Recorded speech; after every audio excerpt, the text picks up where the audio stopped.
Yo, what's popping? Kamusta kayong lahat? Samahan nyo kami ngayong araw. Let's go!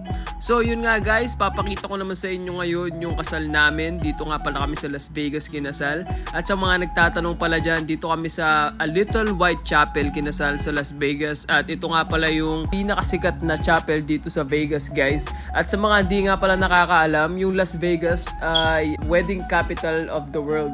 So dito sa Little White Chapel guys, dito nga pala nagpakasal si Michael Jordan, si Britney Spears at marami pang ibang sikat na celebrities Hollywood dito sa US. At yan nga pala nakikita nyo, dyan kami nag-elope, dyan kami nag-picture taking sa pink Cadillac. At yan nga pala yung dinonate ni Elvis Presley guys. Yun, lumipat na nga pala kami ang location. First stop namin dito sa may Fremont Street guys. Ayan nga pala yung photographer namin. At sobrang galing niya nga pala. Kung nakita nyo yung mga pinost namin sa aming mga social media, kung may kita nyo siya doon, Drake Imaging, PM nyo siya kung gusto nyo photoshoot or elopement or everything. Basta PM nyo na lang siya guys. Sobrang galing niya. Ito nga pala yung isa sa mga favorite spot ko na napuntahan namin na dito sa Victorial namin guys. Kasi yung spot na yan sa gabi, lalo na kapag gabi, kitang-kita yung mga ilaw-ilaw. Tingnan nyo naman, buhay na buhay yung city na to, yung street na to kapag gabi. So, nice spot din yan sa mga gusto photoshoot. Yun, tinuturuan niya kami, tamang lakad-lakad lang, tamang takbo lang kami sa pedestrian, tapos kukuhaan niya kami. Tapos sobrang nice yung mga shot niya nga pala dyan guys.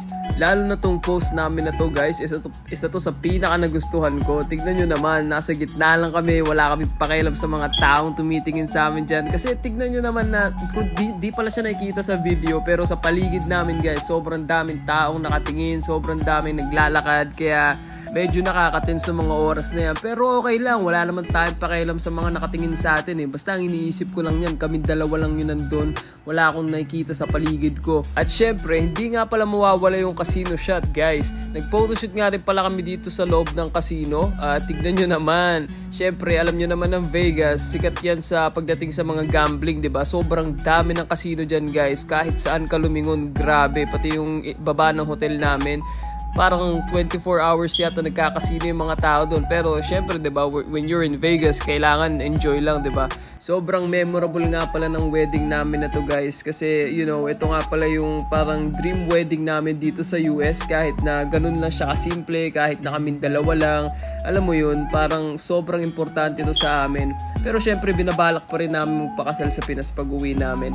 So, ito na nga pala yung pinaka-last na destination or place kung saan kami magpi-Victoria. Dito nga pala yan sa Circus guys. Isa nga pala din sa pinakapuntahan ng mga tao dito. So yun nga guys, hanggang dito na lang muna. Maraming salamat sa mga nanood. Ingat!